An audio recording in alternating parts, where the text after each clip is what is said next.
1206 News Alert. Ratsyada muna ng mga balitang dapat yung malaman sa oras na ito. Ako si Divina De La Torre, magandang hapon. Formal nang nanumpa ngayong araw bilang bagong miyembro ng gabinete ng pamahalaan sina bagong Finance Secretary Frederick Go at Executive Secretary Ralph Recto. Ang seremonya ng panunumpa ay pinangunahan mismo ni Pangulong Ferdinand R. Marcos Jr. sa Malacanang. Inaasahan na ang kanilang pagtatalaga ay magbibigay ng mas matatag na direksyon sa pagpapaunlad ng ekonomiya at pagpapabuti ng pamamahala sa bansa. Formal ding pinasinayaan ni Pangulong Ferdinand R. Marcos Jr. kasama si First Lady Liza Marcos ang mga bagong rehabilitation facility ng PhilSports Complex sa Pasig City ngayong Miyerkules. Kabilang sa mga binuksang pasilidad ang mga inayos na dormitory ng mga atleta, sports museum, dining hall at mga opisina para sa mga opisyal ng palakasan. Layo ng proyekto na magbigay ng mas moderno at epesyenteng pasilidad para sa mga atletang Pilipino bilang bahagi ng patuloy na pagsuporta ng administrasyon sa sektor ng sports sa bansa. At yan ang ratsyada ng mga balitang dapat yung malaman sa oras na ito. Tumutok sa aming himpilan at sa aming social media accounts para sa mga bagong balita. Ako si Divina De La Torre, magandang hapon.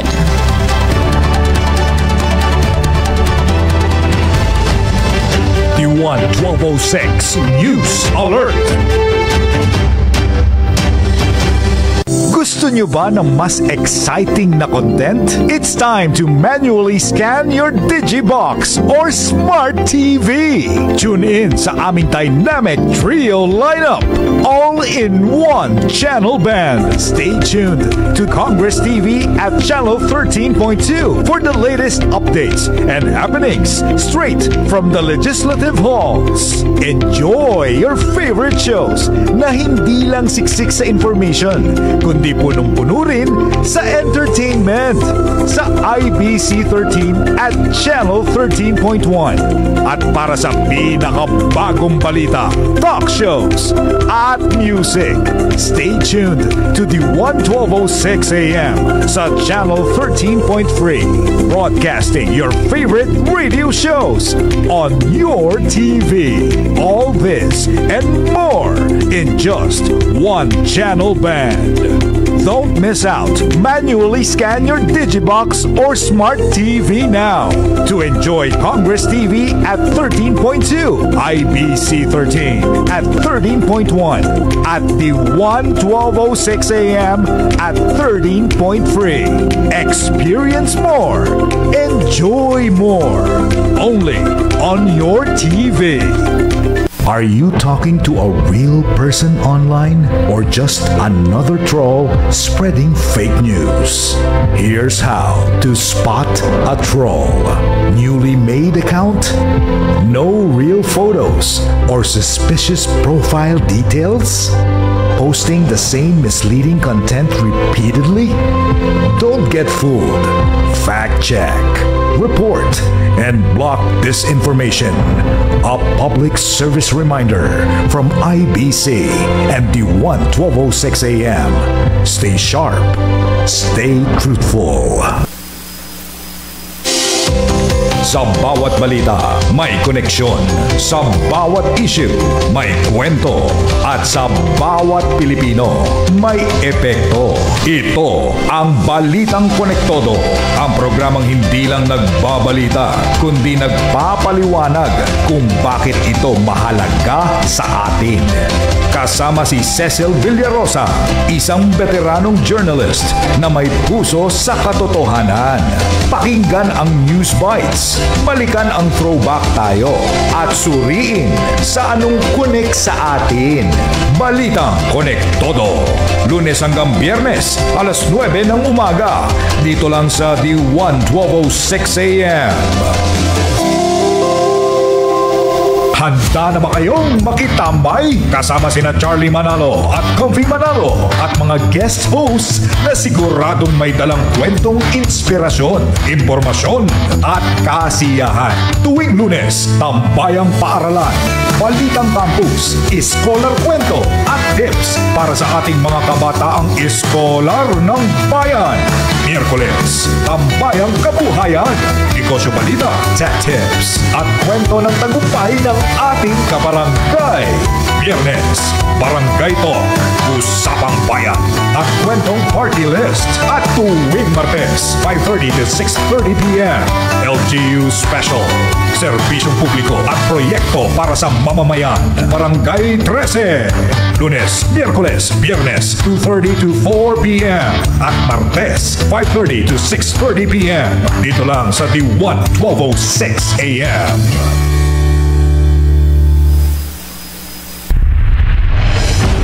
This is D1 1206 AM, the future of AM radio. A member of the kapisanan ng mga broadcaster ng Pilipinas. Ang susunod na programa ay rated PG. Patnubay at gabay ng magulang ay kailangan sa mga batang manonood. Tara na sa tambayan ng bawat Pilipino. Kasama sina Charlie Manalo at Comfy Manalo. Kwentuhan at talakayan. Ito ang Barangay 13. Hatid ng D1 1206 AM.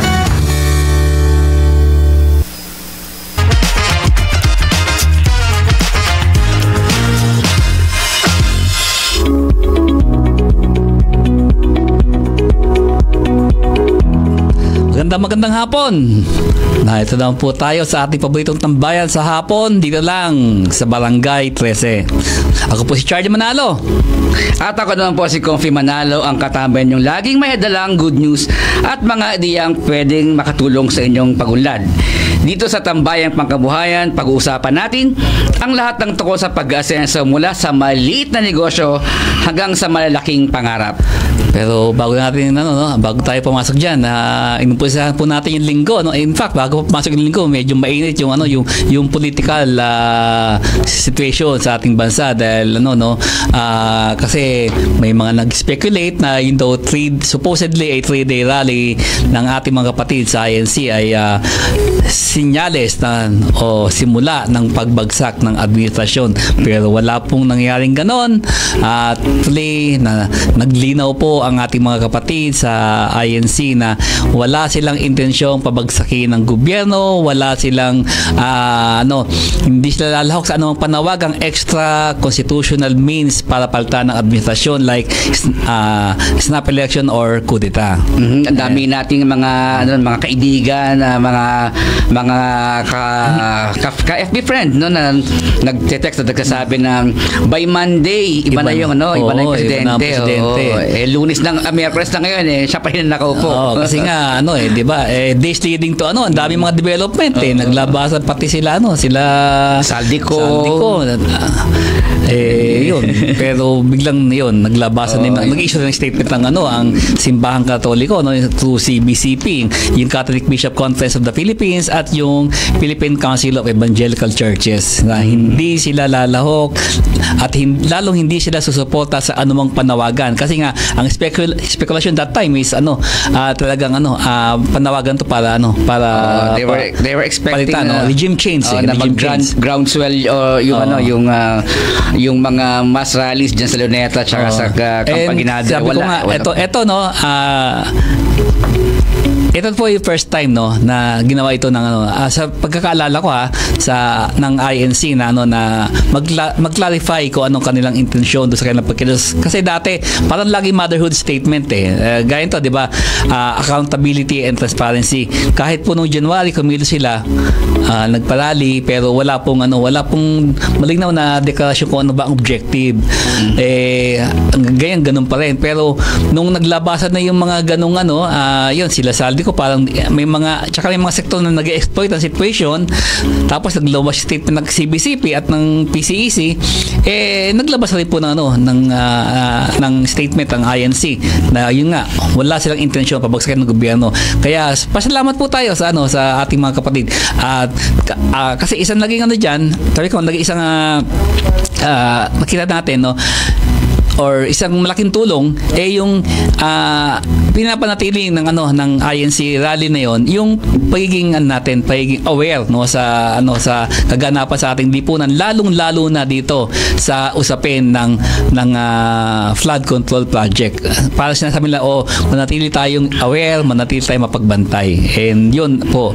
Kaya kung may panalo dito, panalo mamayan, dahil hindi po iba't ibang sektor o religious sectors ay pinapanatiling mapagbantay ang ating lipunan. Kasi lalo nga diba, sa November 30, may panawagan pa rin ng CBCP. Ganun pa rin, accountability and transparency pa rin. Kung meron dito biggest loser, yung mga nangangarap pabagsakin o palitan yung administrasyon. At bago lalo tayong uminit, ay magpainit pa rin tayo ng ating report na inuulat na final ni Rinoa Kate Mandak ng PUP. Pasok. Nandiyan ba si Rinoa? Yung kanyang final na report tungkol sa bagong Tanduay girl. Aba, mainit nga yan. Mainit yan. Kahit malamig yung papalamig din panahon dahil magkapasko, mainit na balita ito. Okay, pasok Rinoa. Surreal, empowering, transformative. Andrea Brillantes officially steps into a new era as the Tanduay 2026 calendar girl, carrying the bold and elegant theme, fire and flower. When the offer first came to her, Andrea admitted she was shocked. It was a moment she never imagined would arrive this early in her career, especially considering how many Filipinos watch her grow from a child star into a full-grown woman. The announcement quickly became a milestone, not just for her, but for her longtime supporters and her own family who've been with her since the beginning. Behind glamorous photos, Andrea prepared intensely, mentally and physically, but the journey wasn't perfect. She was hospitalized for almost a month leading up to the shoot, unable to work out or follow her usual routine. Instead of forcing herself to fit a certain standard, she chose health as her priority. She embraced what her body naturally was at the moment, becoming a real symbol of confidence and authenticity. The theme Fire and Flower reflects Andrea's evolution. Fierce yet delicate, bold yet soft. Some of the most striking calendar layouts show Andrea surrounded by red petals, a concept she personally pushed for because to her it represented vulnerability, beauty, and growth. She wanted every image to show the different versions of herself that she has learned to love. Andrea's journey has been long and visible, from her early days on Going Bililit to her breakthrough roles in Annalisa and Cadenang Ginto. Now, as she enters this new phase, she's becoming more intentional with her craft, her choices, and her image. She said this calendar marks her shift towards more mature roles, bigger creative projects, and a stronger sense of identity. At the launch, Andrea stunned audiences with her dramatic looks, including a red lace gown with feather details and a shimmering crystal ensemble. It was a visual declaration that she's stepping into a more daring and empowered era. She also shared how she learned to set boundaries in the industry, reminding the public to judge her work, not her personal life. Despite being in the spotlight, she values privacy and believes not everything needs to be shared online. Self-care has also become important to her, with music becoming her go-to way of grounding herself and finding peace in the middle of a very busy career. Andrea also emphasized how her generation inspires her to stay politically aware and speak up when needed. For her, being a public figure means having a platform and choosing to use it wisely. Tonight marks a defining moment, a celebration of confidence, growth, and a woman embracing who she has become. Andrea Brillantes enters 2026 with a fire and grace, and with a promise of even more to come. And with this chapter, one thing is certain: the world will see more of her. Andrea Brillantes, Tanduay 2026 Calendar Girl. When the fire meets flower, an icon blooms. This has been Noah Mandak and Andriana C.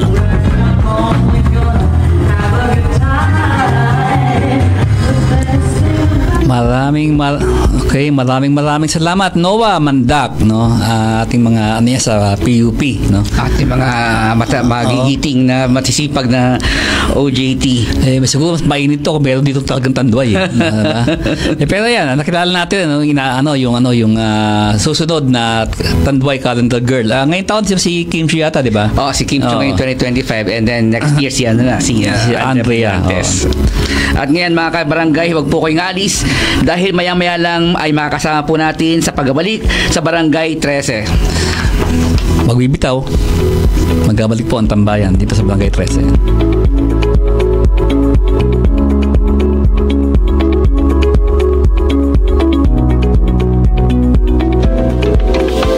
Mula sa pangangalaga ng kalusugan hanggang sa serbisyong panlipunan, serbisyong publiko na may puso. Magbibigay kasagutan at impormasyon sa mga nangangailangan. Kasama sina Justine Punsalang at Naomi Tiburcio sa programang Kapwa Ko, Sagot Ko. Lunes hanggang Biyernes, 10 a.m. to 11 a.m. Dito lang sa radyo ng Bagong Pilipinas, D1 1206 AM, the future of AM radio. Nagloloto ka ba? Maging responsable sa paglalaro ng loto. Practice responsible gaming para maiwasan ang panganib ng pagkagumon o adiksyon at pinsala sa pananalapi. Una, dapat na ikaw ay nasa legal na edad lamang o 18 taong gulang pataas. Bawal ang mga bata na tumaya sa loto. Ikalawa, alamin ang iyong tsansa na manalo at ang rules ng bawat laro. Makakatulong ito para maging mas enjoyable ang paglalaro. Ikatlo, maglaro ayon sa kakayahan. Mag-set ng limitasyon sa perang gagamitin at yaking maglaro sa oras na libre ka at huwag lumampas dito. Ika-apat, maglaro para maglibang. Ituring ang paglalaro bilang isang paraan ng kasiyahan at hindi bilang solusyon sa problema. Tandaan, sa paglalaro ng loto, ating prioridad ang kawang gawa at hindi pag-aaksaya. Paalala mula sa IBC 13 at Philippine Charity Sweepstakes Office. Handa ka na bang matakam at ma-inspire? Tara na sa isang masarap na paglalakbay sa puso ng lutuing Pilipino.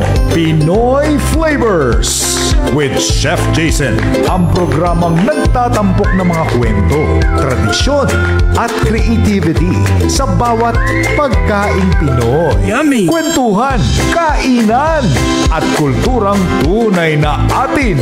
Pinoy Flavors with Chef Jason. Every Wednesday, 5:30 p.m. to 6:30 p.m. Only on the 1206 AM.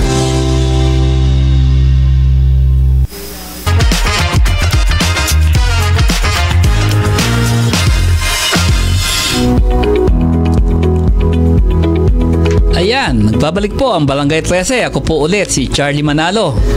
At ako naman po si Confi Manalo at ngayon nga tulad ng ipinako namin ay meron tayong mga kasama ngayon upang pag-usapan ano nga ba yung ano ba yung mga latest sa sa Metaversity at kung paano natin yan ma-exploit para magkaroon ng ang additional na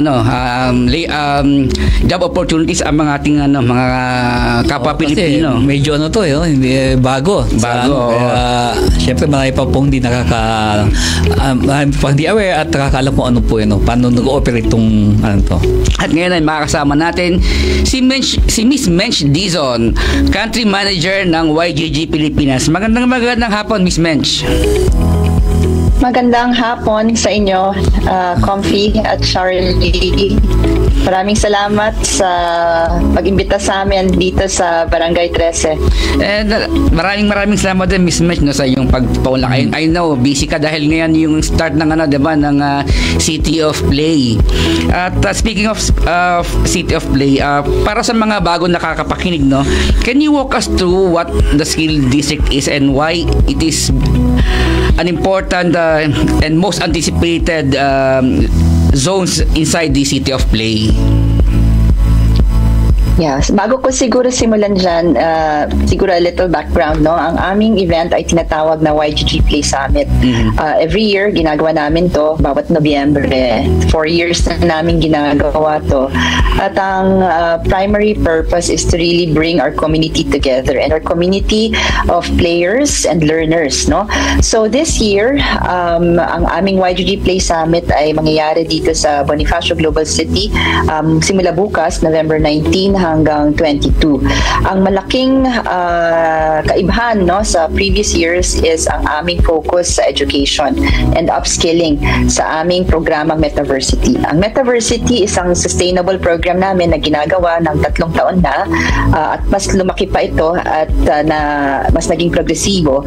So ang Metaversity ay isang upskilling program na dinadala namin sa aming mga community members sa iba't ibang parte ng bansa. In fact, we've done several mga caravans go around the country to really help get more of these types of skills spread throughout our provinces. So ang aming Metaversity will play a major role in this year's YGG Play Summit. So over the next 3 days, magkakaroon ng iba't ibang activities. Meron kaming tinatawag na Metaversity Skill District. So lahat ng mga workshops, lahat ng mga upskilling session dito mangyayari sa district na to. At ano ba yung mga skills na nais naming ipaalam at ituro sa mga community members at kung sino man sa ating mga youth at estudyante na interesado sa mga ganitong topics. So meron kaming topics on vibe coding. Ano ba ang vibe coding? Ito yung mas napadaling coding. Kahit na wala kang alam sa technical coding pero marunong, creative ka, at meron kang mga ideas. Vibe coding is a way to create games. Coming from your idea without any coding knowledge, you can create games. So meron kaming ganitong workshop on vibe coding or AI-powered game creation. So meron kaming inimbitahang mga partners mula sa iba't ibang parte ng mundo para pumunta para magturo tungkol sa ganitong mga topics ng easier ways to create games via AI.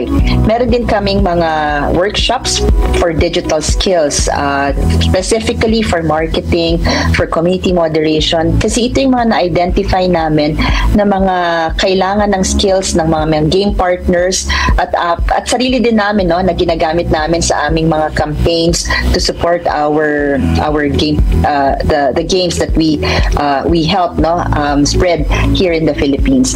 So digital skills, importante yan kasi lahat ngayon digital, alam natin yan. So kung wala tayong skills na kaya nating magtrabaho at maghanap ng oportunidad online, then may pag-iiwanan tayo. So isa yan sa focus namin talaga, gearing up for digital skills so that we could bridge more of our community members to opportunity. Ang maganda rin dahil madami kaming mga naimbitahang foreign guests, global leaders, founders coming from different parts of the world coming to BGC for the YGG Play Summit, meron ding opportunities ang ating mga community members, ang participants, to interact with these global operators. So we're inviting them as well to take part in our industry conferences. We are providing spaces for them so that they can listen firsthand to practitioners who are actually making and building these games. Meron kaming immersion for them to join us and these industry players. Isa pang component ng aming skill district is what we call Metaversity Interactive.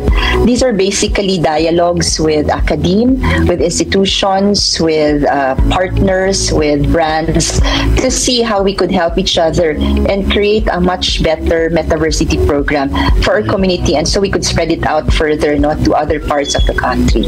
So yan ang mga ibang components ng ating skill district for YGG Play Summit this year.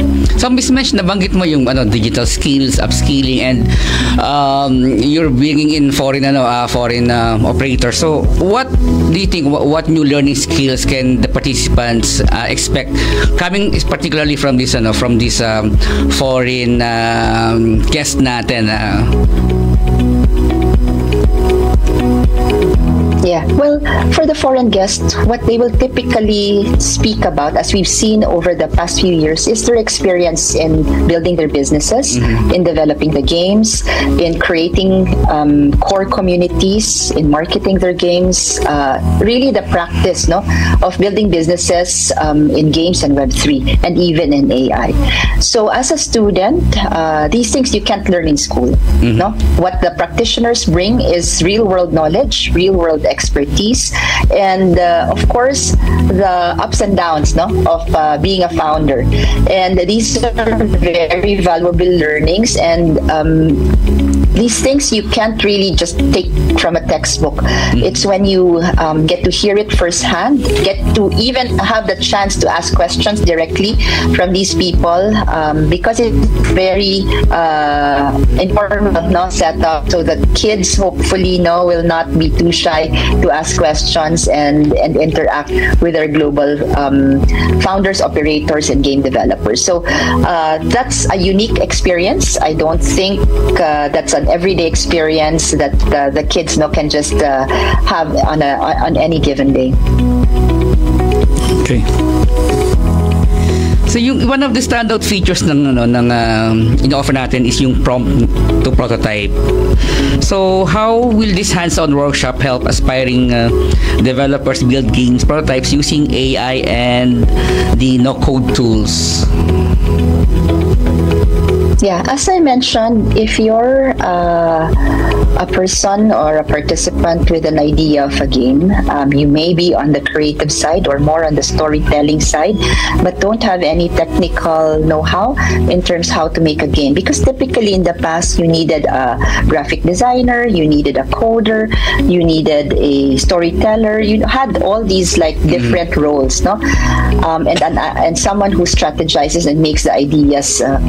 Those are very different people. But because you have tools now, then if you start with an idea of a game, there's a seed of an idea, you're creative, and you have mapped out how a game will flow, then you can use these as prompts as you develop the game in a very simple manner. Of course, it's not a complex game, because the tools will really support primarily in terms of just getting your ideas off the ground, at least your first version of the idea. So what it provides is really a non-technical way to get an idea into product, into actual development without much technical know-how, and also without much delay. Sometimes kasi pag hindi natin alam, nade-delay yung actualization ng ating ideas. Pero dahil merong tools na makakatulong sa mga bata na makapag-develop sila ng game coming from their ideas, then makikita nila yung immediate progression ng kanilang idea directly to product. Okay. Ms. Mench, tuloy natin mamaya ang discussion. Magbabalik lang po tayo sa istasyon para sa isang maikling news break. Babalik po tayo. Salamat. Wag ka po nga alis, Ms. Mench. Tuloy po natin to.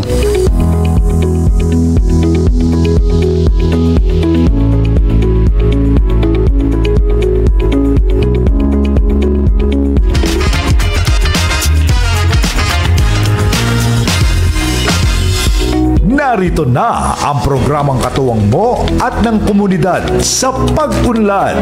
Maging updated sa mga proyekto at serbisyong hatid sa inyo ng Executive Government Offices, institusyon at komunidad. Every second and fourth Wednesday of the month, 9:30 p.m. to 10 p.m. sa Talking Heads with Rose Solangon. Dito lang sa radyo ng Bagong Pilipinas, the 1206 AM, the future of AM radio.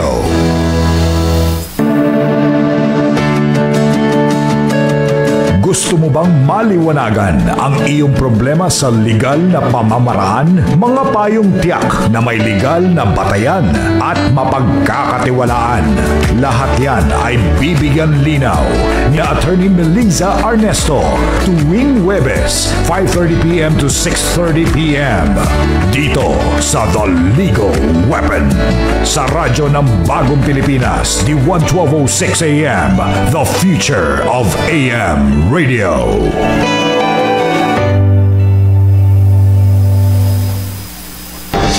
Mga Marites, Marisol at marupok ng bayan, kalimutan muna ang stress. Oras na ng tawanan at chikahan.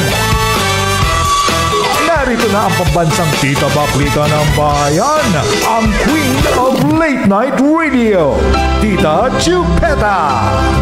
Handang makipagbardagulan with class. Plus, may mga surprise guests pa, ang pinakamasayang late night habit ng bayan. Nagmamahal, Tita Chupeta.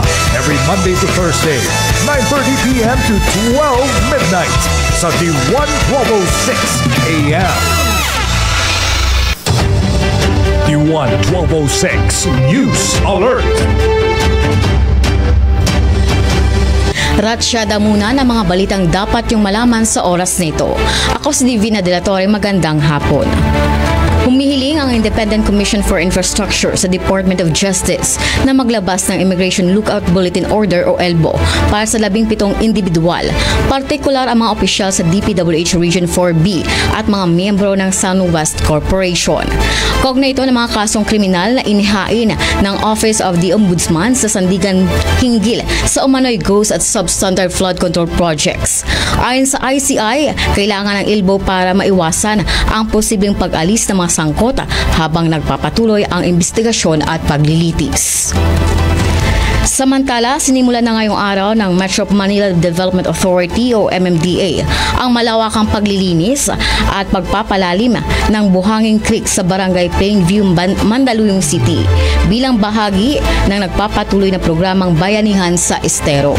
Layunin ng operasyon ang pagtanggal ng mga sagabal sa daluyan ng tubig upang maibalik sa dating lapad na 4 na metro ang creek na ngayon halos 1 metro na lamang dahil sa matinding pagbara.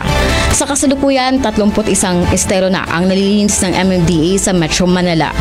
Target ng ahensya na malinis ang lahat ng estero sa rehiyon sa loob ng 9 na buwan. Katuwang ng MMDA sa operasyon ang lokal na pamahalaan ng Mandaluyong at mga benepisyaryo ng tupad. At yan ang ratsyada ng mga balitang dapat yung malaman sa oras na ito.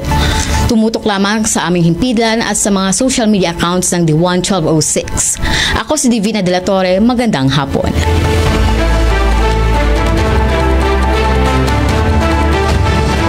D1-1206 News Alert.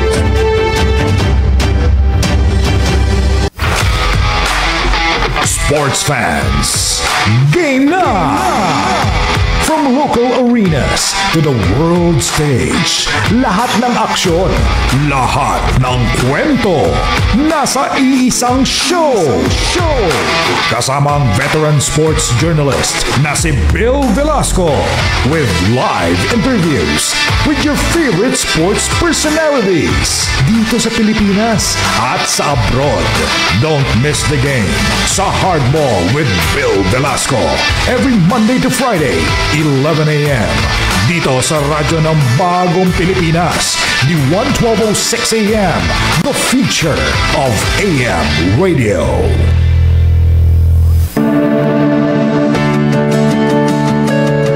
Gusto mo bang maliwanagan ang iyong problema sa legal na pamamaraan? Mga payong tiyak na may legal na batayan at mapagkakatiwalaan. Lahat yan ay bibigyan linaw ni Attorney Melissa Arnesto tuwing Huwebes, 5:30 p.m. to 6:30 p.m. dito sa The Legal Weapon sa radyo ng Bagong Pilipinas, di 1206 AM, the future of AM radio.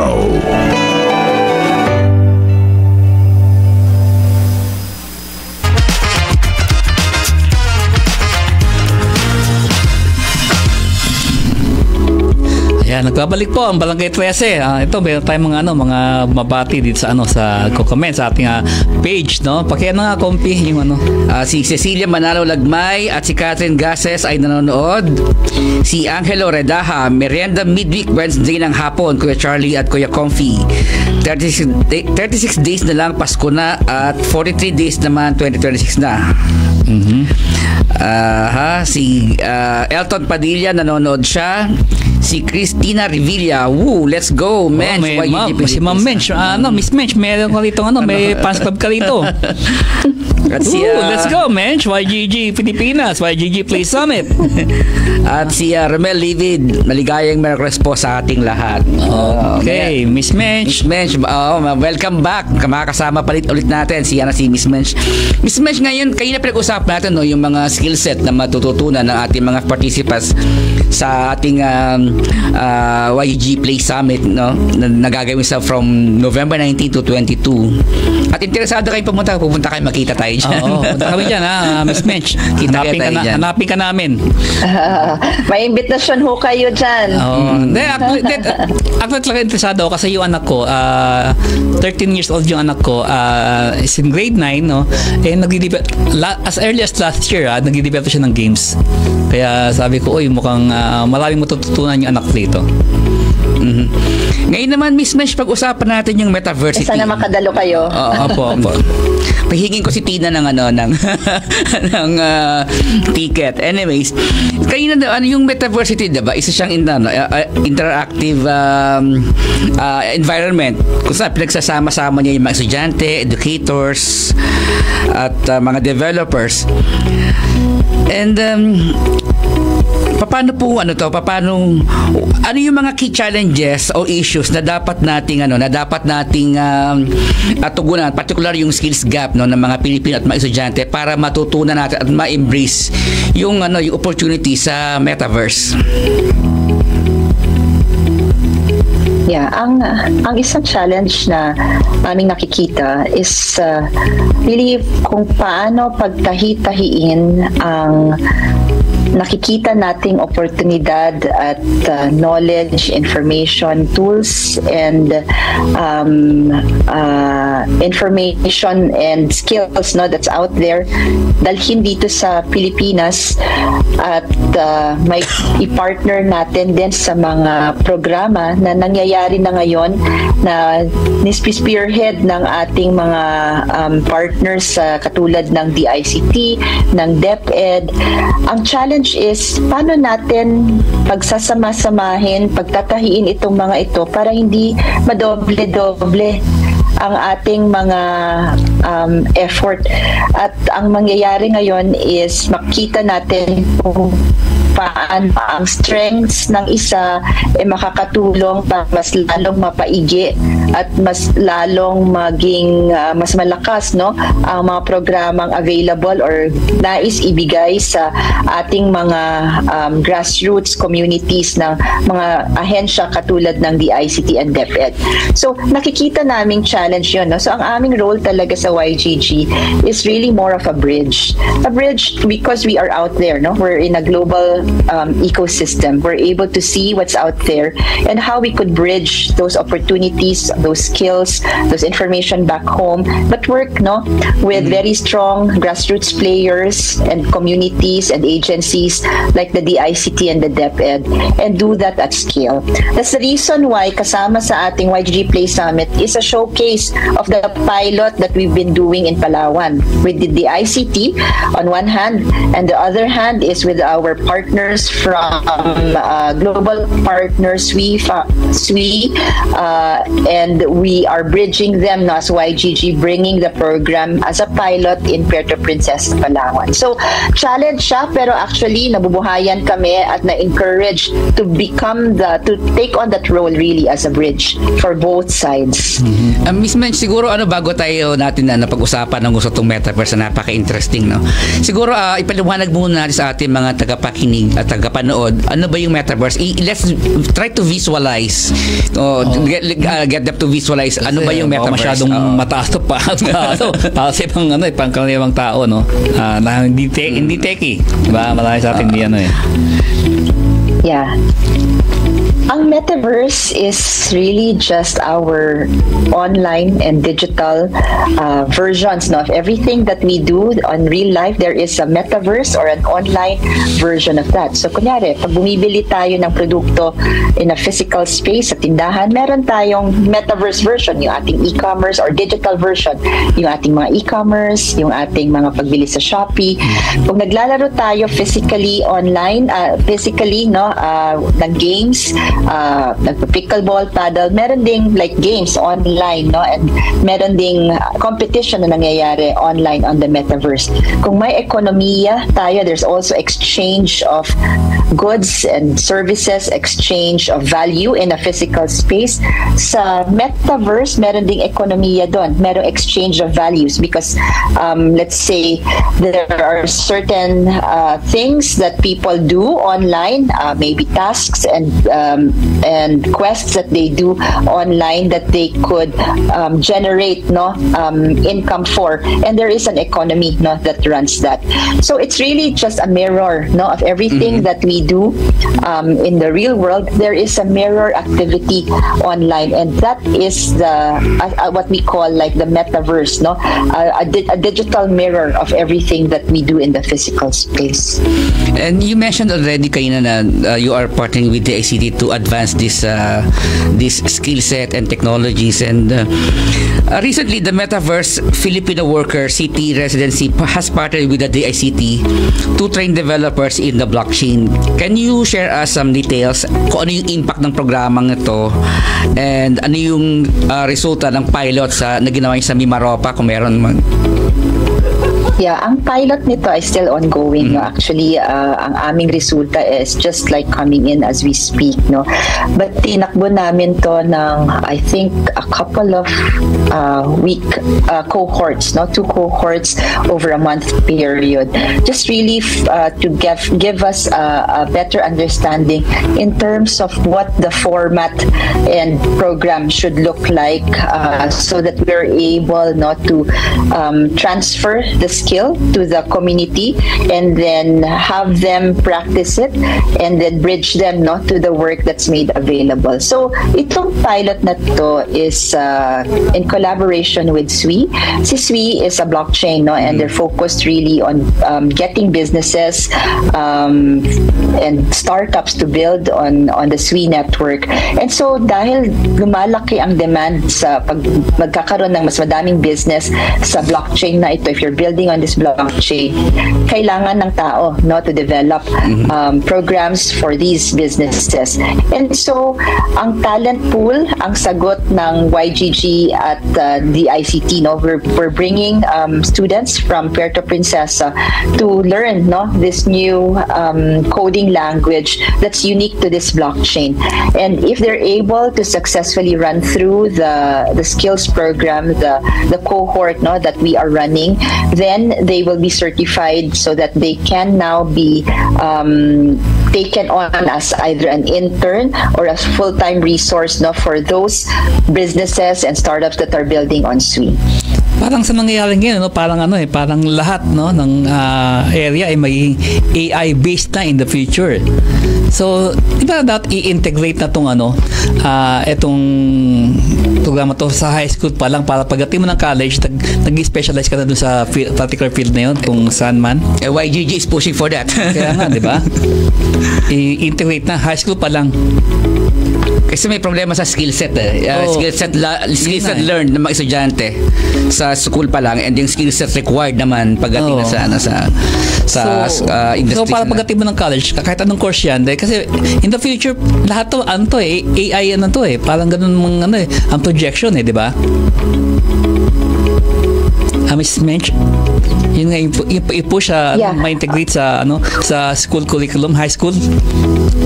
The way that we do it, kasi naintindihan din namin ang proseso sa pag-i-integrate sa mga eskwela, and minsan masalimuot din yan, no? At mahirap tahakin na negotiation also, and because there's our existing programs involved. The way we position actually our program is like an after-school program. Ginawa namin to last year with a pilot school, no, in Cebu and in Cavite. Ginawa namin siyang after school para nagiging optional siya at hindi mahirap i-integrate sa mismong curriculum. Ang interesting doon, pag siya ay after school, actually ang mga bata mas interesado kasi feeling nila it's not required, no, but it's really they're led by their curiosity and their creativity, and this is something that they do in their own time. So if kids are interested, they will really do more, no, of these things versus if we require them. So after school namin siya pinoposition sa aming mga ibang partners, pero syempre intention is to weave it as closely as possible into the curriculum, but that's another more I guess lengthy process to do, but we're willing to do that, except that we want to get started at least to showcase that there is a potential for this type of learning. Parang ang layo ng Cebu and Palawan. Have you talked to science high schools regarding this?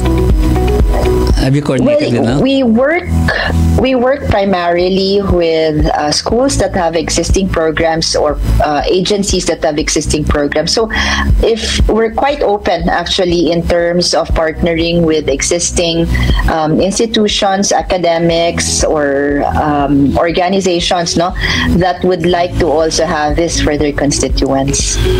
It's a replicable program, hence the pilot. No, the pilot that gives us really a framework to be able to see how we could scale this up, no, via a program that we could cascade across various demographics and geographical areas. You mentioned earlier that this year's YGG Play Summit will have skills district, that we will divide the summit into several skills district where participants can learn specific skills offered by these different districts. So how does this expansion of the skill district naman support yung panawagan or yung push ng Marcos administration to create more digital jobs and yung kanyang digital bayanihan program? Yeah, well, at the core really of Metaversity is the desire, no, to have more of what we call the Metaverse Filipino workers. Ito po ang aming version namin ng OFW, no, na ang aming mission po talaga, isa sa malaking mission is that sana hindi na madaming umalis pa ng bansa at makahanap sila ng oportunidad kung saan man sila nakatira, probinsya o sa syudad, no. So even if there is no like specific government agreement or partnership, no, with the president's program, we're actually doing our own share of supporting, no, that directive, primarily because our mission is also aligned with just bridging as many opportunities back home and hoping, no, that the OFW shifts, no, to a Metaverse Filipino worker where he is very much capable of taking on skills online, jobs online because of the digital skills that he or she has acquired. We're just doing our small share at the moment. We hope to scale it up it's something that we are dedicated and committed to keep doing, no? So yeah, indirectly it's in support of the program of the government. That's why we also work, no, with some of the government units like DepEd and the ICT. So paano maging Metaverse Filipino workers at ano mga opportunity, ano ba itong mga trabaho ang pwedeng applyan o kunin ng mga Pilipino through this new concept of Metaverse Filipino workers, na hindi ka na mag-abroad pero mayroon kang makukuha mga trabaho outside of the country because of these Metaverse opportunities.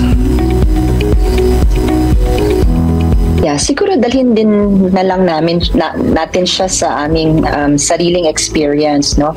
Because we are a global company operating fully remote, no?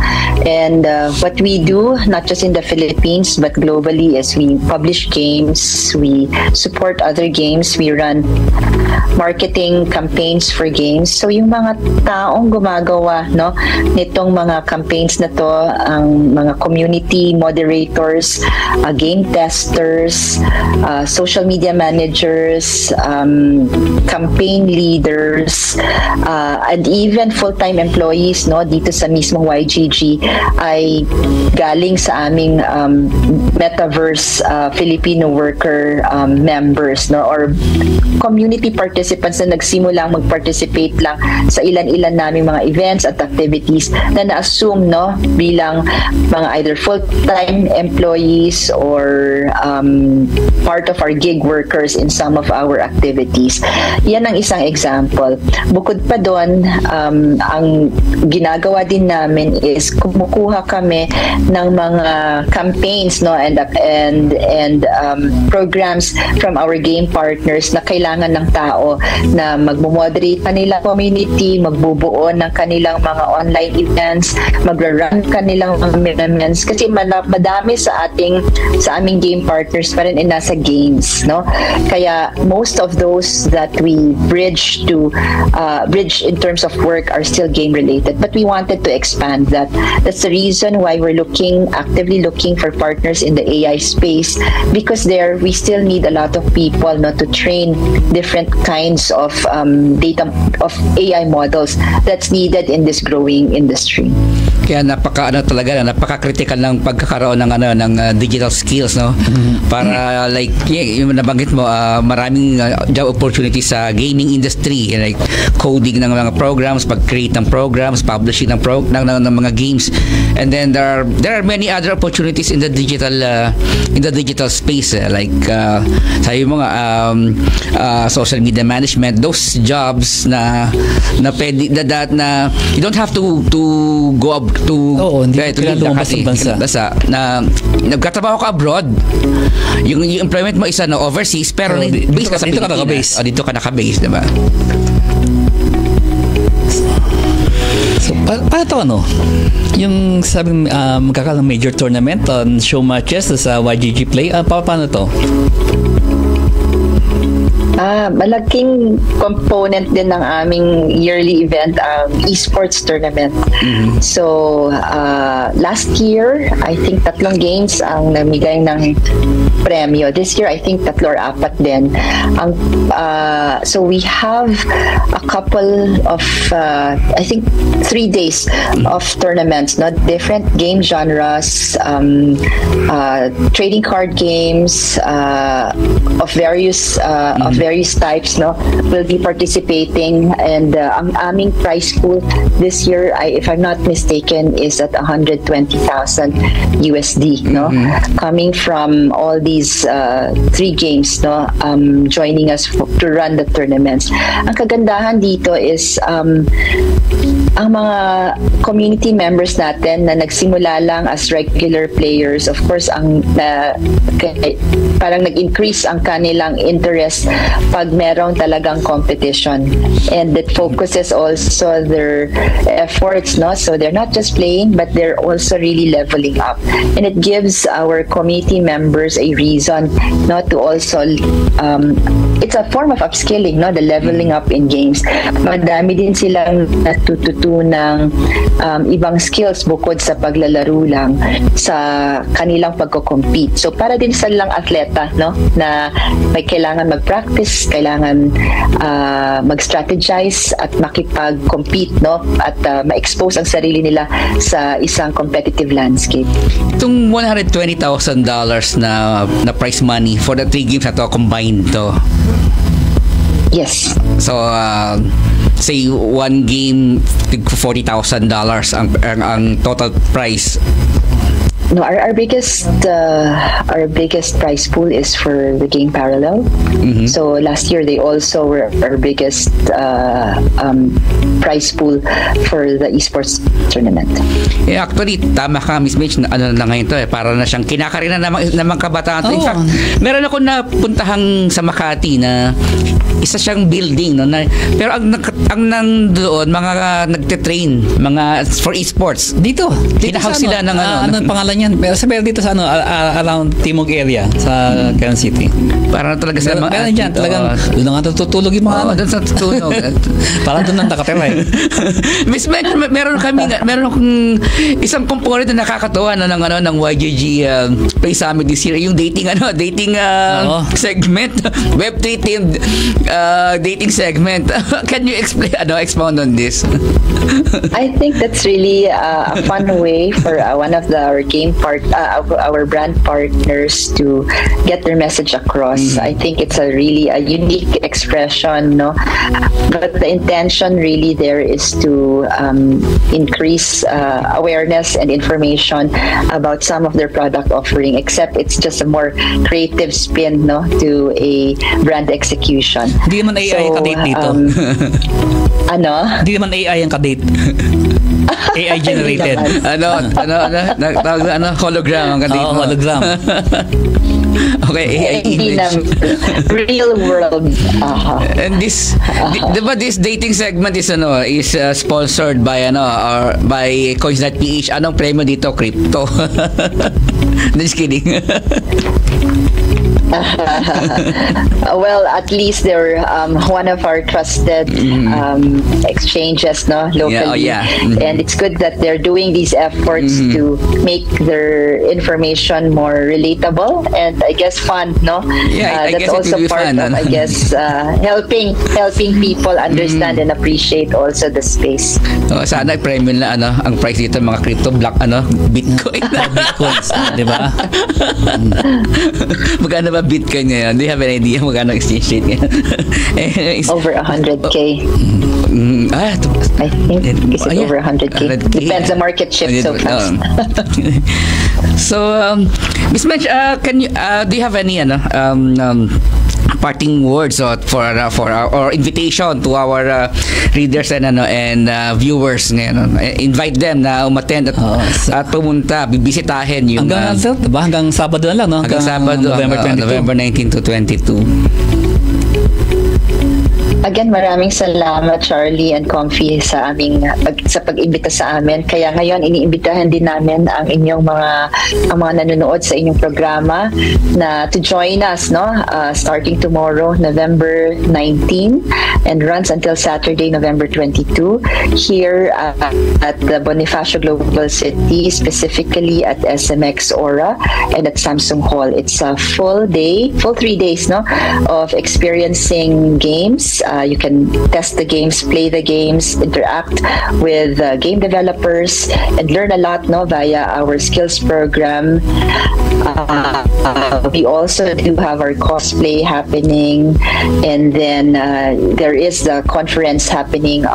Really a whole, a really packed 3-day event happening for the YGG Play Summit. So if you're in the area and if you're curious about getting more involved in Web3 games, in AI, in also our Metaversity programs, please come join us. We're happy to see you there.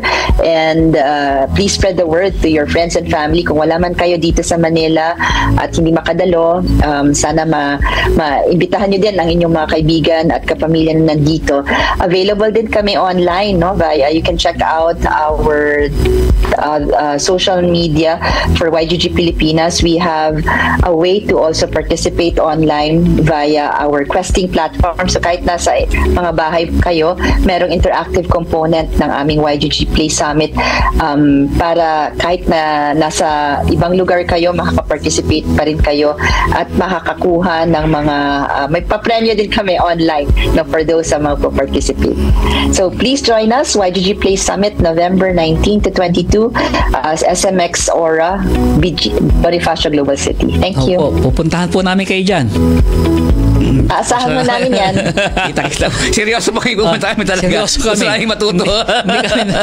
Hindi kami nag-ibilo. Punta namin kayo dyan. Okay. Andito lang ho. Salamat. Maraming salamat, Miss Mench Dizon. Country Manager ng YGG Pilipinas. Thank you. Okay. Thank you. Okay, huwag po kayo bibitaw mga katambay. Magbabalik po ang ating Barangay 13.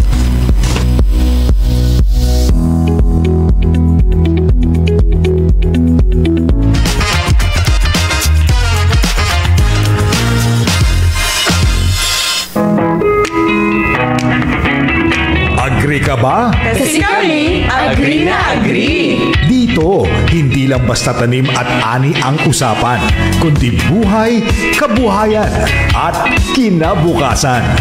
Agree ang bida at kaalaman ang ani. Kaya't huwag magpahuli. Makinig na kay Alice Noel. Mula Lunes hanggang Biyernes, alas 5 hanggang alas 6 ng umaga. Sa radyo ng Bagong Pilipinas, the 1206 AM, the future of AM radio. Agree na tayo.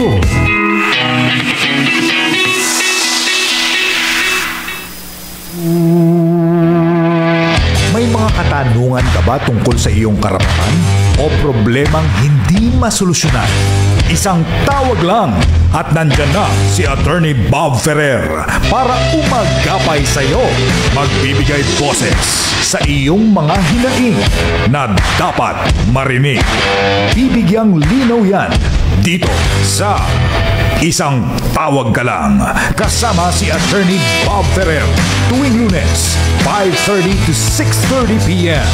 Dito lang sa radyo ng Bagong Pilipinas, the 1206 AM, the future of AM radio.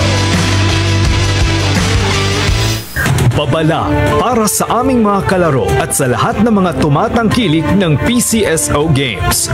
Laganap ng muli ang mga lotto scammers na nagpapanggap bilang PCSO officials o employees para manloko at manlamang. Mag-ingat sa lotto scam. Huwag basta-bastang maniwala sa mga text messages o tawag na magbibigay ng tip o magsasabing nanalo kayo sa loto. Huwag ring magbigay ng inyong personal na impormasyon tulad ng inyong buong pangalan, address, ID number, bank o credit card account. Tandaan, maging mapanuri, play smart, play safe, play responsibly. Paalala mula sa IBC 13, PCSO at DATV. Magandang umaga! Bangon, Bagong Pilipinas! Mas pinalakas at mas pinaigting ang inyong himpilan ng radyo sa umaga. Agahan na may kabuluhan. Sabay-sabay nating tunghayan ang maiinit at mahahalagang balitang hatid para sa inyo. 2 oras na balitaan ng may tamang impormasyon at malasakit. Kasama si Alice Noel at Simon Ong. Mula alas 6 hanggang alas 8 ng umaga. Dito lang sa the 1206 AM.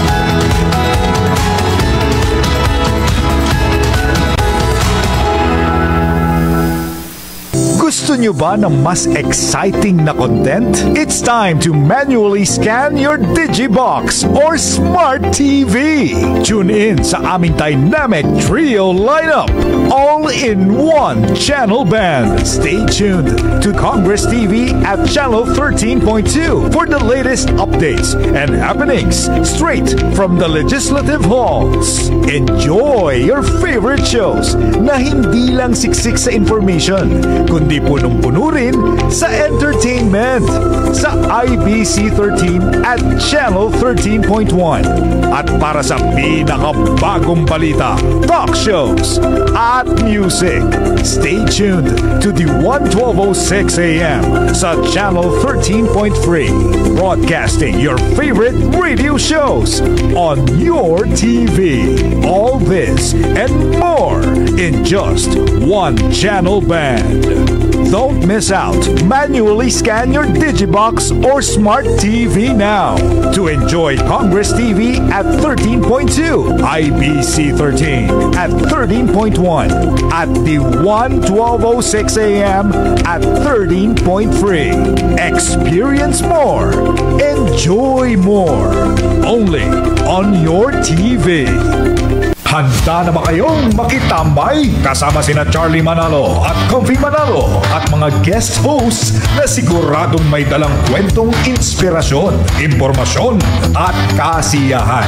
Tuwing Lunes, Tambayang Paaralan, Balitang Campus, Scholar Kwento at tips para sa ating mga kabataang iskolar ng bayan. Miyerkules, Tambayang Kabuhayan, Negosyo Balita, Tech Tips at kwento ng tagumpay ng ating kabarangay. Biyernes, Barangay Talk, Usapang Bayan at kwentong party list. At tuwing Martes, 5:30 to 6:30 p.m. LGU Special, serbisyong publiko at proyekto para sa mamamayan. Barangay 13, Lunes, Miyerkules, Biyernes, 2:30 to 4 p.m. At Martes, 5:30 to 6:30 p.m. Dito lang sa The 1206 AM.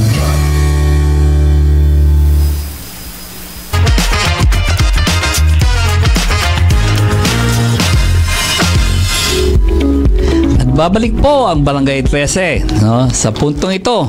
Dako tayo sa pinakamalaking balita, no? Sa usapin ng kabuhayan o pagninegosyo, particular na sa tech industries. Kaya naman simulan na natin ang negosyong balita. Para sa ating unang headline, Visa to launch Tap to Pay in LRT 7-Eleven. Visa Philippines inihahanda na ang Tap to Pay sa LRT 1 at LRT 2 bago matapos ang taon at sa lahat naman ng 7-Eleven dito sa Pilipinas para sa susunod na taon. Magsisimula ang pilot program nito sa 145 branches ng 7-Eleven stores upang matest kung ang bilis nito ay kasama rin sa pagsasanay ng mga staff. Maaari rin gamitin ng mga commuter at customers ang Google Pay sa participating LRT stations at store counters kapag nagsimula na ang full rollout. Yung sa 7-Eleven, no, kasi parang ano makaiba nito sa ibang kasi tagang nausan lagay tinatap talaga yung card eh. Nagsimula to nung pandemic para wag nang 'di ba yung syempre yung COVID virus eh, para hindi na siya kumalat. So ikaw na mismo magka-tap ng card mo doon sa credit card swiper or 'di ba? Nausin tap. Yung sa 7-Eleven parang tingin ko wala kaibahan nito? May kaibahan ba to? O ganun din ang principle nito? Ganun din kasi isa naman ang technology niya. Kung meron mga dito malaking tulong dito yung sa LRT. Hindi ka napipila eh. Hindi ka napipila, tap mo lang yung card mo, i-pin mo yung saan ka pupunta sa kababa, di ba? So yun na. Madali yun. Ito yung technology na matagal nang available na nakakainis. Actually matagal na rin itong in-advocate. Yung katandaan mo sa NLEX saka SLEX, di ba? Nung time ni DOTR Secretary Tugade. Nung in-implement niya yung NLEX, yung RFID. Mali yun eh. Kasi ang ginawa niya, diba, una card, pinabili niya tayo ng card. Dahil sumobra yung haba ng pila sa card, kaya niya lang ginawang RFID na lang. Diba? Samantalang available naman yung technology nilang Tap to Pay. Available din yung QR code. Kung yun ang in-implement nila, hindi na sana pinapila yung mga tao. Wala ka ng problema sa pagtatap up. Kasi yung siguro naman yung GCash mo, yung wallet mo, lalagay mo na lang laman niya bago ka dumaan ng ano, diba, ng NLEX at SLEX. Pati yung card mo kasi interchangeable siya, diba? Pwede mong gamitin sa NLEX at SLEX or anumang o TPLEX, diba? Na hindi mo na kailangan pumila pa bumili ng mga card na yan. Ang problema kasi nun, gusto lang, diba, yung card nun, I think 70 pesos binibenta yun eh. Nung huli ginawa lang libre dahil nagreklamo yung mga tao eh. Kasi gusto kasi pagkakitaan, di ba?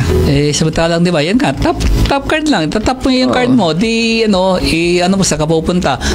Well, kahit yung sa ngayon, mga RFID sa toll gates, sa expressways, pwede pa rin naman ganun yun eh. Hanggang ngayon, pwede pa nang gawin yan. Di ba? Kasi, di ba, pag enter mo doon sa tap yung card, so sabihin, naka-register ka na, nandito ka pumasok na entry point, so pag exit mo, di tap mo, di ba? So hanggang doon lang niya eh. Madali na po ito eh. Madami nga available technology na pwedeng padaliin yung buhay natin na hindi ginagamit. Padaliin yung yung ginagawang komplikado para magkaroon ng dilihensya. Like yung, di ba, yung card na yon, yung may bayad pa, bibili ka ng 70 pesos siya nung una eh. Ngayon ginawa lang libre, di ba? Para mas ating ikalawang headline, DTI Converge partner to boost MSME digital growth. DTI at Converge bumuo ng partnership para palakasin ng internet at AI tools ng MSME sa Pilipinas. Magkakaroon ng mabibisang at nabibilis na fiber internet, training at digital support ang mga MSME para palawakin ang negosyo at customer reach. Ito, tama namang po siya to dahil kung titignan nyo, 99% ng ating industriya at ating mga negosyo sa Pilipinas ay MSMEs. 70% sa kanila ay SMEs. And halos lahat tayo ngayon internet-based na. At kung tuturuan natin sila kasi ng tamang digital tools like fast internet at tuturuan mo kung paano nila magamit yung mga available digital tools na yan, like yung lang mga social media, imaginein mo dati nagbebenta ka ng 'di ba, kung gumagawa ka ng turon o gumagawa ka ng bilo-bilo, ginatang bilo-bilo, gumagawa ka ng suman. Dati, ang pwede mo lang market yung kapitbahay mo. Pero dahil sa social media, or sa bangketa or sa palengke. Sa palengke. Kung matuturoan mo ng tamang ng digital skills sa mga MSME o yung mga tinda na yan, pwede na sila magbenta ng outside ng kanilang community, kahit ibang cities kasi through social media makaka-order sa kanila online at delivery naman, marami namang available na logistics company like Move. Sa ngayon pati halo-halo na di-deliver na eh. Na-order mo online. Lugaw, diba? Gatang halo-halo, nakaka-order ka online. Hindi, yung halo-halo mismo, syempre yellow yan, di ba, matutunan, di ba? Kaya ang halo-halo dati, makakabili ka lang yan or makakain ka sa sa kapitbahay na nagtitinda ng halo-halo. Or kung pupunta ka ng mga mall na kasi nagbukas na tong may mga fast food, diba? Fast food, mayroon ng mga halo-halo dyan, ayaw ko na magitin mga pangalan, pero meron na po tayo dyan. Bukod doon, wala na po kayong means para makakain ng halo-halo. Ngayon meron na, pwede kayo umorder through SOCMED, may mga ad na sila sa SOCMED.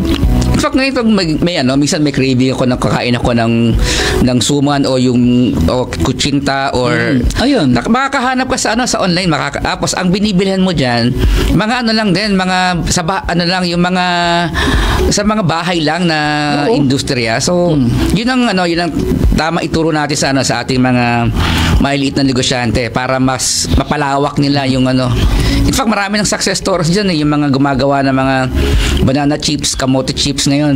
Iba dyan nagbebenta na sa abroad eh. Lalo, lumakas lalo yan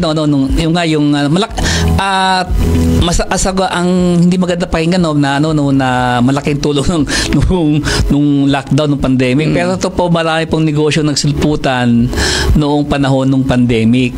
Diba? Yun ba, marami nung pandemic, diba, sa Facebook doon, marami yung ube pandesal. Nagsawa ako sa ube pandesal. Yan, lumakas yan noong panahon ng lahat naging bakers. Although, before that, mayroon mga ube pandesal. Pagdating po nung nagkaroon lockdown, parang wala ginagawa yung tao, kundi magluto, kaya benta ng benta, diba? Lumakas yung mga dito. At yung iba doon na dating nasa bahay lang nagbe-bake, ngayon marami diyan lumaki na na negosyo eh. Yun ang Kaya lang kahit available na yung mga digital tools na yan, yung iba natin mga kasamahang maliliit na negosyante, hindi pa rin alam kung paano i-exploit yan. Marami pang dyan, no? Sana yun na maituro ng gusto ng tama itong partnership ng Converge at ng DTI na ma-upskill natin. Sabi nga ni Ms. Mesh, kaya upskilling, importante upskilling at yung digital knowledge, napaka-importante yan ngayon. At para sa ating huling headline, Ayala partners with CP Extra to revive macro. Ayala Corporation ibabalik ang macro sa Pilipinas sa bagong partnership kasama ang CP Extra. Magde-develop din sila ng large format food retail, wholesale at e-commerce business sa bansa. Ang partnership na ito ay magbibigay ng mas maraming choices sa mga Pilipino at posibilidad ng further co-investment opportunities. Ito yung patunay na na talagang lumalakas sa ekonomiya ng Pilipinas, lalo sa retail. Kahapon lang meron ako inattend ng event at sinasabi nga nila na yung retail sector sa Pilipinas napaka mabuhay. Imagine niyo na yung local retailers lang natin napakalakas na, nandiyan ng SM, Robinsons, mga local brands, no? And then nandiyan din yung mga foreign retailers, yung Landers, yung SNR. Costco yan eh. Oo. And then ngayon meron papapasok ulit ang macro. Yung macro dati ito yung bago pa yung SNR and Landers, meron yung macro kauna-unahan yan membership retailers yan na mag-member ka, tapos yung nila, yung presyo is wholesale prices, tapos warehouse style, kaya mabenta siya sa mga lalo sa mga may tindahan kasi pag doon ka namili, syempre yung margin of profit mo mas tataas dahil mas mura mong mabibili yung kanilang mga produkto. At ngayon babalik sila, it will compete naman sa ating mga existing players, tulad ng yung Landers, SNR, even SM, Robinsons, yung Pure Gold, diba? Kasi after macro, Pure Gold yung naging go-to store ng mga tindahan diba? Kaya nga yun ang push ng ng marketing ng Pure Gold, yung tindahan ni Aling Puring. Si Aling Puring. Kaya sabihin, pagka mayroon pong pasok na competitor, huwag natin tingnan na diba, kompetensya. Tingnan po natin yan na isang sinyales siya ng pag-unlad ng ekonomiya. Sabi, mayroon siya nakikitang malaking potensyal sa market natin. At rin yun, opportunity rin sa ating mga kababayan na syempre magkukumpit yan sa presyo diba? Yun papababaan yan, diba? Siyempre, para puntahan sila. Epekto syempre niyan diba? Price war, bababaan yan. At yung mga promo, diba? Yung anong mga gimmick niyan, mga promotional gimmick niyan para ma-entice o maengganyo yung mga mamimili. Na syempre ang may kinabang yan, tayo mamimili, diba? Tayo mga consumer. Kaya sana congratulations sa Ayala at sana agad na mabuksan agad tong kailan daw to walang pero ang estimate by next year yung kanilang first store. In fact, yung mga dating macro stores, diba, SM na yan. Ngayon, karamihan yata nakuha ng SM. Nakuha na SM yung store ng macro. Hindi natin alam kung saan sila maglalagay ng ngayon ng macro store at kailangan na ng malaking peso dahil warehouse style sila, diba? Pala yung SNR, iba na yung forma ng actually yung kasi yung SNR parang Costco yata ang yan kaya medyo high-end ng SNR, medyo pang mayaman ng SNR hindi kasi Landers hindi marami doon mga imported na pero tsaka yung bultuhan mas retail kasi yung Landers pagka gusto mo ng bultuhan na bibili mo punta ka ng SNR kung mga retail mas konti yung in quantity punta ka po sa Landers. SNR maganda yung mga tsokolate mura talaga anyways mga katambay, shout out ulit tayo sa ating mga ating tagapakinig at tagapanood. Yan si Cecilia Lagmay, ang dami niyang message dito. At si Marie Tiffany Hover, Merry Christmas from Iloilo City. Si Christina Revilla, siya pa rin, good afternoon. At si Leia, Miss Leia Hernandez, At si Tina ulit, yan, good afternoon ulit, Tina. At tinatanong ni Miss Leia kung dadalhin daw ba natin ating mga anak doon sa YGG Summit sa Sabado. Syempre. See you po. See you dyan, Miss Leia. See you. Kita po tayo dyan. Syempre, shoutout din kay Danny Lagman. Magandang hapon, Danny. Good afternoon, Danny. Si Jobs Pacanya, si Ryan Linley Lacano, si Kim Bacaro, si Jomel Gonzaga. Jomel, marami ka ng atraso. Jomel.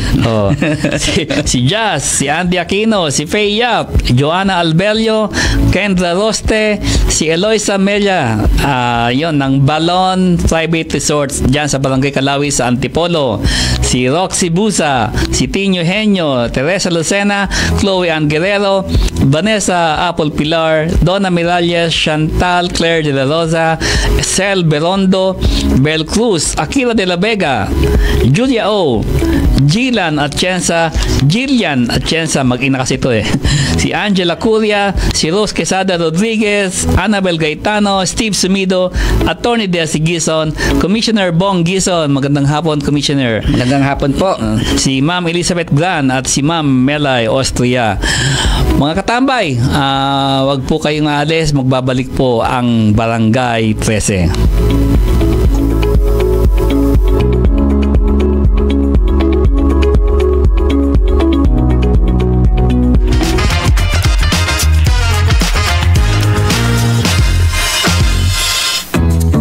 Looking to level up your brand? Advertise with us, where everything you need are rolled into one. All in one. Into one. From news, entertainment, to music, all in the mix. The 1206 AM is your partner in reaching real people with real impact. For inquiries, send us an email at the1206am.ibc@gmail.com or get in touch with us at 02700013053. The 1206 AM, the future of AM radio.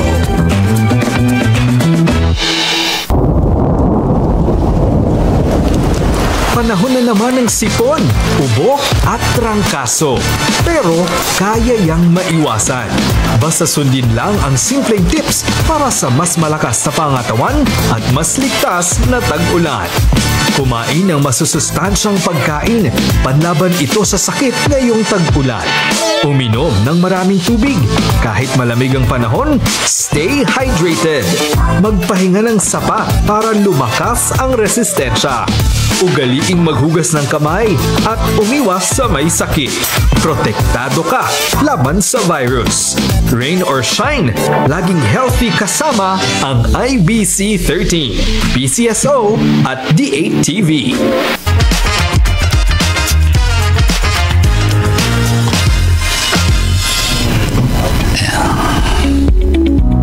Babalik po muli ang Barangay 13, no? Siguro bago tayo magpaalam, basahan mo natin ng konting yung pagkaka-appoint sa mga bagong kabinete. Kanina nanganumpa na si kasi 'di ba inasahan ng ibang mga yung mga kritiko ng administrasyon na may pagdating daw po ng Lunes may bago ng presidente.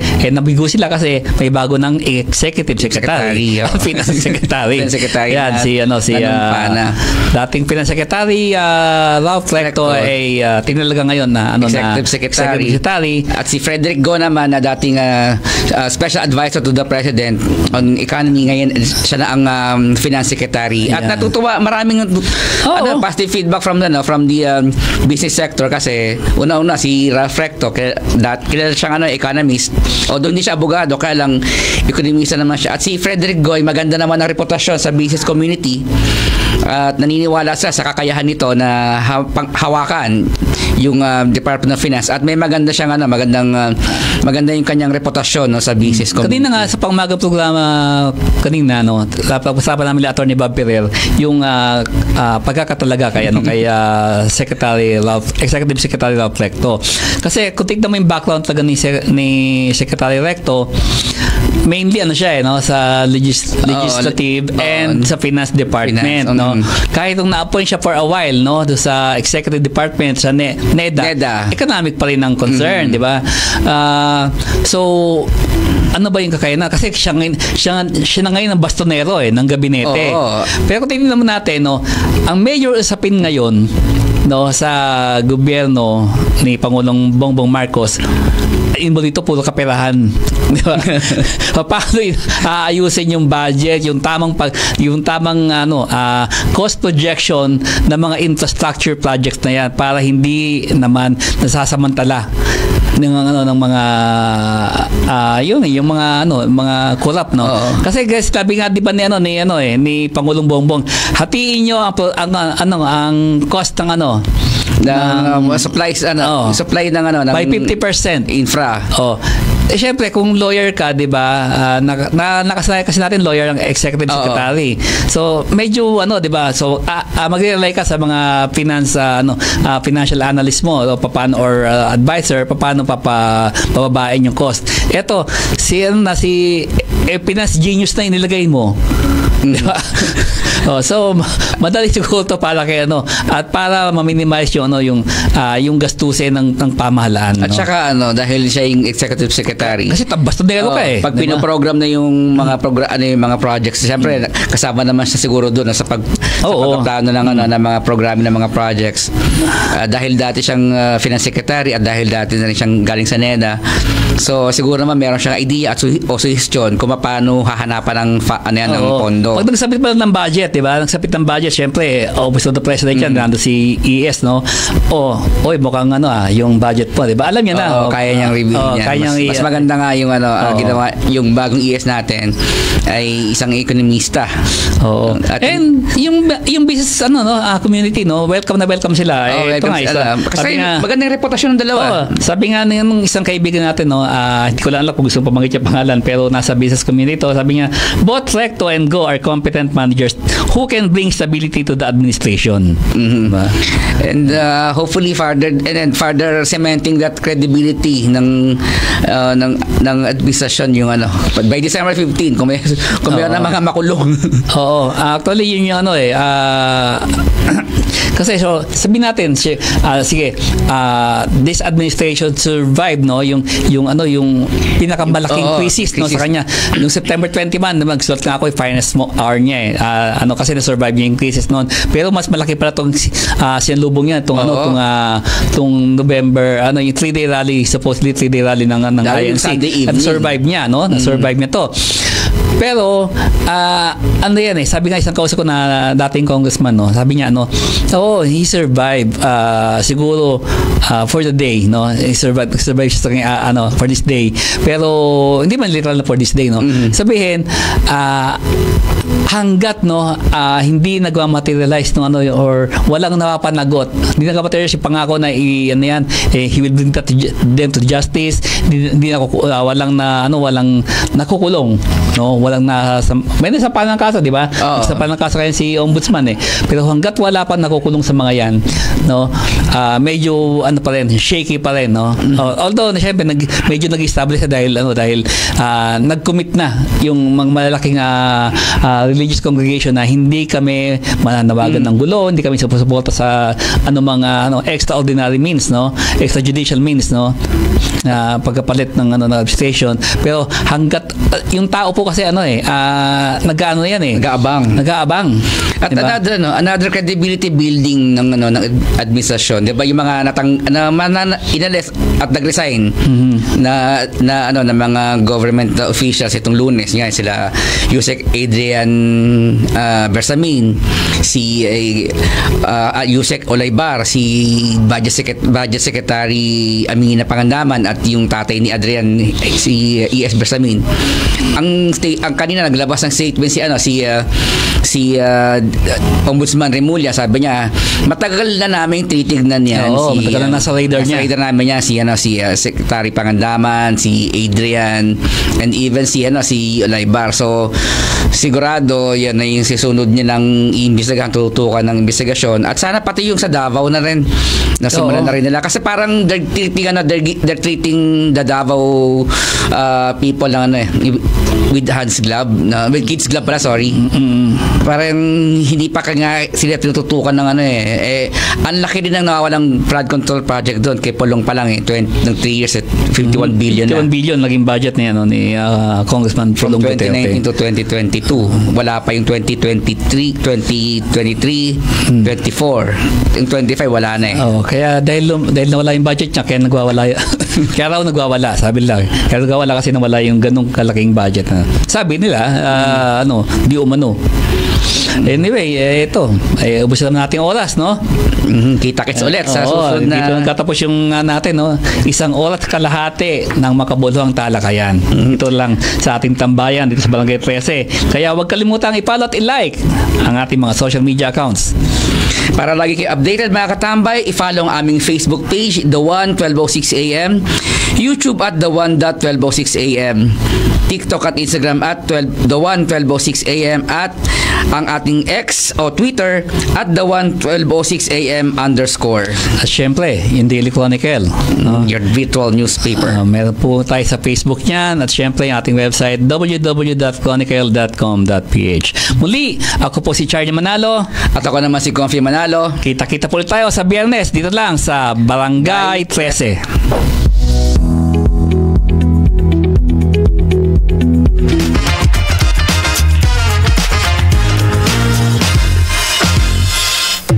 Decades of sound, from classics to now, is about to take you on a wild ride through time. Get ready to jump in and out of the time machine as the Sting mixes hits from way back then to the hottest tracks of today. Non-stop music magic. One more time. Every Monday to Friday, 6:30 to 8 p.m. We're bringing you the classics, the bangers, and everything in between. Dito lang yan sa radyo ng Bagong Pilipinas, the 1206 AM, the future of AM radio.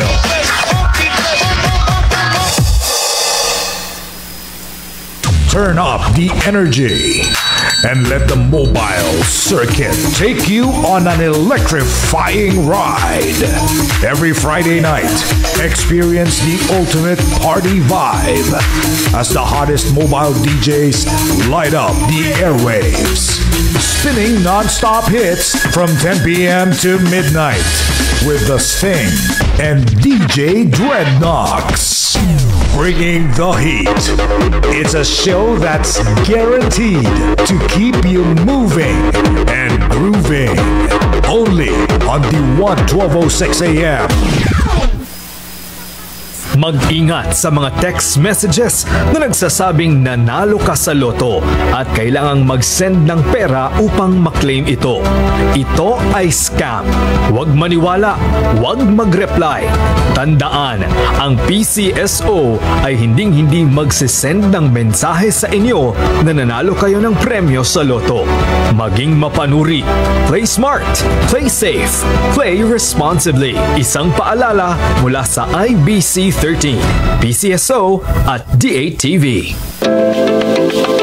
Mula sa pangangalaga ng kalusugan hanggang sa serbisyong panlipunan, serbisyong publiko na may puso. Magbibigay kasagutan at impormasyon sa mga nangangailangan. Kasama sina Justine Punsalang at Naomi Tiburcio sa programang Kapwa Ko, Sagot Ko. Lunes hanggang Biyernes, 10 a.m. to 11 a.m. Dito lang sa radyo ng Bagong Pilipinas, the 1206 AM, the future of AM radio. Babala mula sa PCSO, IBC 13 at DATV. Ang pagtamper o pamimeke ng lotto tickets ay isang krimen. Ayon sa Revised Penal Code at Republic Act numbers 10175 at 1169, ang sinumang mapatunayang lumabag ay maaring makulong at pagmultahin. Hindi ito simpleng paglabag sa batas, kapalit ng pandaraya ay kaparusahan. Tandaan, maglaro ng tapat. Play smart, play safe, play responsibly.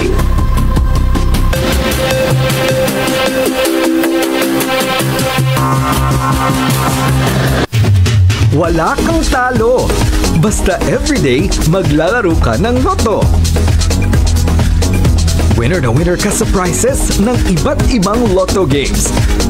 Kaya tutok lang sa PCSO Lottery Draw. Araw-araw, 2 p.m., 5 p.m. at 9 p.m. dito sa IBC 13. At mapapanood din sa D1 12:06 a.m. at D8 TV. Ang Lotto nasa IBC 13 na. Grand money winning games every day. Super na super surprises. At mega chances ang winning. Basta marami kang tickets. PCSO Lottery Draw. Araw-araw ang bulahan tuwing 2 p.m., 5 p.m. and 9 p.m. Tumaya at manood na sa IBC 13. Sports fans, game na! From local arenas to the world stage, lahat ng aksyon, lahat ng kwento, nasa iisang show. Kasama ang veteran sports journalist na si Bill Velasco with live interviews with your favorite sports personalities dito sa Pilipinas at sa abroad. Don't miss the game sa Hardball with Bill Velasco every Monday to Friday, 11 a.m. dito sa radyo ng Bagong Pilipinas, D1 12:06 a.m. The future of AM radio. This is D1 12:06 a.m. The future of AM radio. A member of the kapisanan ng mga broadcaster ng Pilipinas. Binigyang diin ng Pangulong Ferdinand Marcos sa patuloy na paghahanda ng komisyon. Iimbestigahan kung saan nanggaling. Saka rin sa pinoproblema nila ngayon. Sa patuloy na sinasagawang investigasyon, Lubog pa rin sa baha ang buong barangay. Palaging panawagan sa publiko. Yung paghahanda para sa mga paparating na layong bigyang kaalaman ang mga pamilyang Pilipino. Sa gitna naman ng budget deliberations sa Kamara, sa gitna ng budget deliberations sa Senado. Nagkasundo naman ang Pilipinas at Estados Unidos. Ito ang Tutok Present. Narito na mga pangunahing balitang aming tinutukan. Mga kasong inihain ng Ombudsman sa Sandigan Bayan laban sa mga nasasangkot sa flood control projects, ikinatuwa mismo ng Independent Commission for Infrastructure o ICI. Isang negrological service isinagawa sa Senado bilang pagkilala sa mga ambag at pagsasariwa rin sa alaala ng yumaong si dating Senate President Juan Ponce Enrile. Bagong PhilSports Complex sa Pasig City, pinasinayaan ni Pangulong Ferdinand R. Marcos Jr. ngayong araw. At national costume na inspired by Philippine festivities, ipinida ng Filipina Queen na si Atisa Manalo sa preliminaries ng Miss Universe 2025 ngayong hapon. Ayon sa Independent Commission for Infrastructure o ICI, malapit nang mapanagot ang mga sangkot sa likod na anomalya sa flood control project. Kasunod yan ang naisampa ng kaso sa Sandigan Bayan kaugnay ng kontrobersyang ito. Ang buong detalye sa ulat ni Sheila Natividad. Isinumite na ng Office of the Ombudsman sa Sandigan Bayan ang mga unang kaso hinggil sa maanumalyang flood control projects matapos ang mga naging rekomendasyon ng Independent Commission for Infrastructure nitong nagdaang linggo laban sa mga dapat managot sa umano'y korupsyon. Kabilang sa mga isinumiteng kaso kahapon ng Ombudsman, ang graft at malversation cases laban kina former Ako Bicol Representative Zaldico, ilang opisyal ng DPWH sa Region 4 at ang construction firm na SunWest Corporation na nagdadawit